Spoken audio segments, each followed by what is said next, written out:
Okay, so this is the first piece that I'm gonna be restoring and then eventually flipping. And this is a €5 side table that I picked up at the thrift store with my wife, or at least my wife saw it and she thought it was cool. And I figured like, hey, this would be a cool piece indeed to use as a first flip. And the reason I thought this would be cool was because it's quite small and it's a good way to kind of get your feet wet into this whole world of restoring furniture, quality old furniture.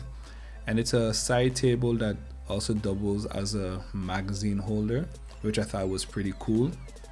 And it has this vintage look, and I thought, hey, let's try and modernize this with a nice restyle, a nice new paint job. Oh, and before I go any further, just in case you don't know who I am, my name is Andy, and I'm basically documenting my journey learning to flip furniture as a complete beginner. So if you are in a similar situation, then yeah, welcome. And I started sanding this piece with a 60 grit sandpaper.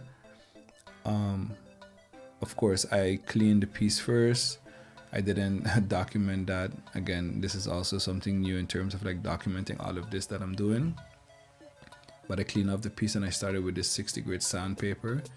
But I quickly realized that the 60 grit was probably too harsh of a sanding paper to start with, especially when I got to the edges of the table. I realized that I was taking off not only material but actually the wood, and I was rounding out the edges, and that's not exactly what I wanted.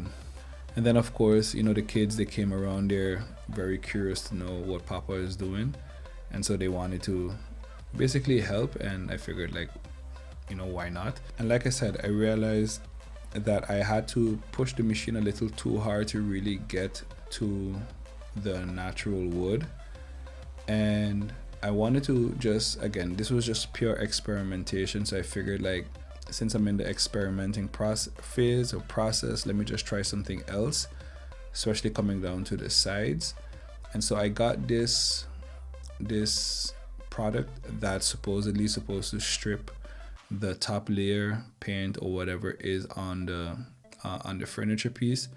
And so I applied that. I let it sit for about minimum 30 minutes. I covered it with some plastic to really just see if I could help the effect.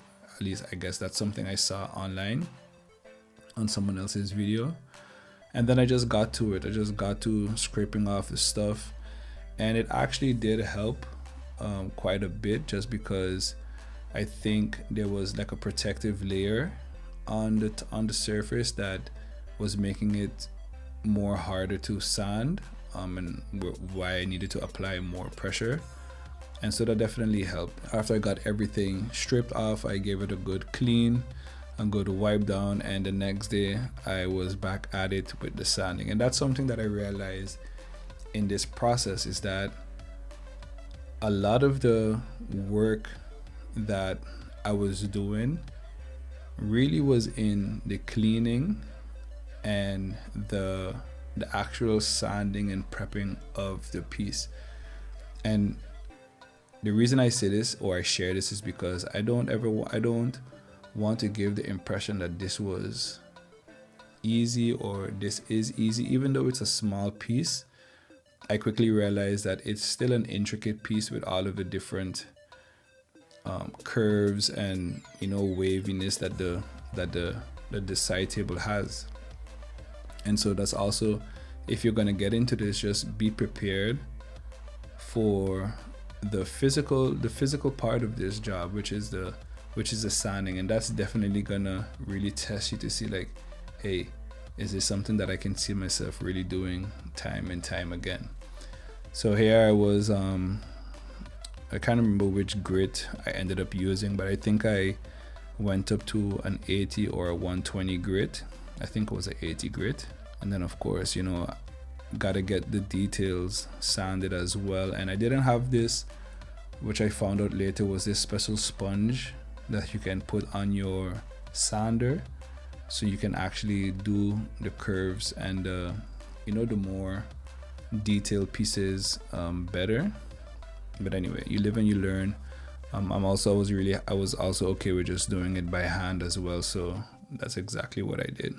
And then once I got everything sanded, it was time to give this piece a good wipe off and basically prep it and let it dry so I could get to the fun part, which is the actual painting.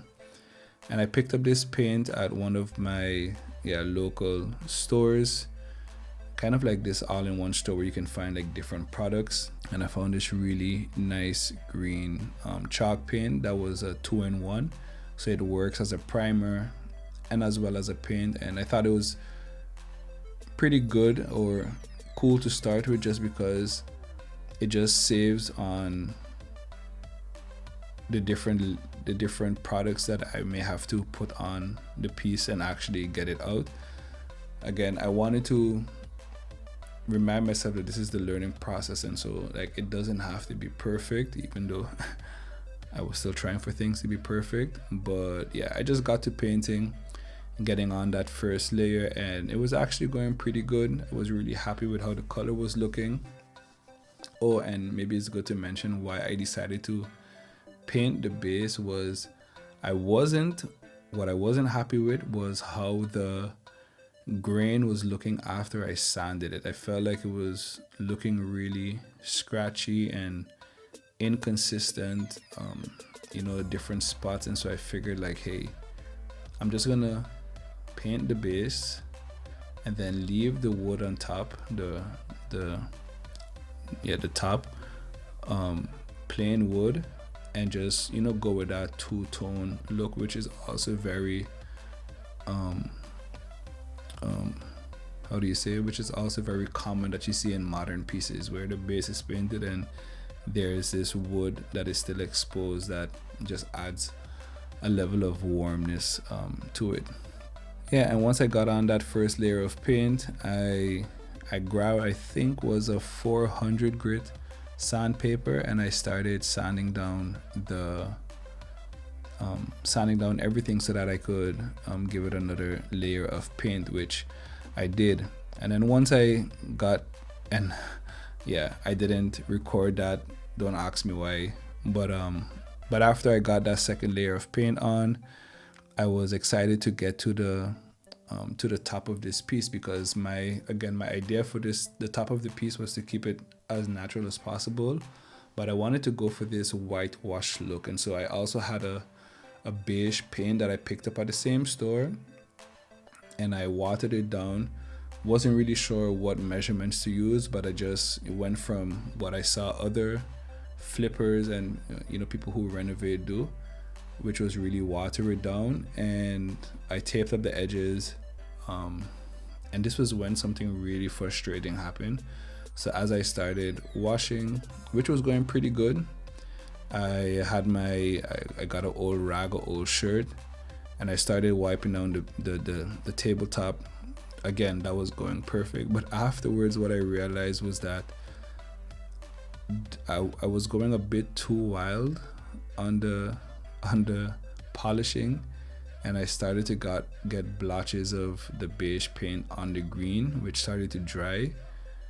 And so I needed to sand down the green again and give it a redo. And these videos don't do the entire process justice, just because I think there was quite a number of times that I had to go over and paint certain parts of this, just because paint was either, I had like the paint drips that were running, and yeah, all of those different type of headache stuff.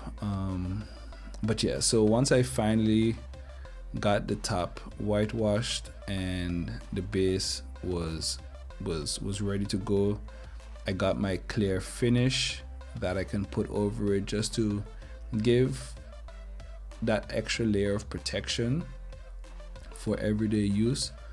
And so my idea with this was to give it a couple of layers of varnish to let it dry and then come back to it. And one thing, at least I know I have to look out for future projects with the varnish, is to also apply the thin layer of varnish or a first layer, and then let it dry and then go in with a second layer, and not try to get like amazing full coverage the first time around, because in this process too I also had some paint drips that came in afterwards from the clear varnish, and the annoying thing with that was that you can really see it stand out, and when you sand it down it looks white. And so yet again I had to, certain areas I needed to sand down quite a bit, apply a new layer of green paint, and then varnish again. So it was definitely a tedious process. It was a process that definitely tested my patience and my willingness to continue with this project, but ultimately I pushed through and I finished I finished up everything, and I'm really happy with how it turned out. And one idea I had coming down to the end of the project was, I thought I really love the color of the base and how it blended with the warm brown tone on top that was lightly whitewashed. And I thought it would be cool to give the inside, the bottom a nice some nice texture. And so I got some wallpaper that my wife had laying around, and then I figured like, hey, it would be cool to just put a nice layer of wallpaper on as a base. So this was a beige wallpaper with these kind of goldish hexagon print, which I thought was really nice. And so basically what I did was I cut a mold, I put some regular paper inside of the magazine holder, the bottom. I kind of folded it to the form, created a mold or a template, and then I put it on the wallpaper, cut it out, and then got some glue and stuck that down. And just if you can remember, this was basically how the piece looked. I didn't, sadly enough, take a picture of it, but again, this is from the beginning of this video, this was how the piece looked, and this is the final process. So let me know what you think of it. I'm really pleased. I'm gonna list this on the marketplace and see how long it takes before I get it sold. I'm not trying to sell this one with profit. I'm just trying to get my feet wet, just get used to listing and selling, and then improving from there. So I'll definitely keep you guys updated once and if I get this item sold, and then I'll see you on the next furniture piece.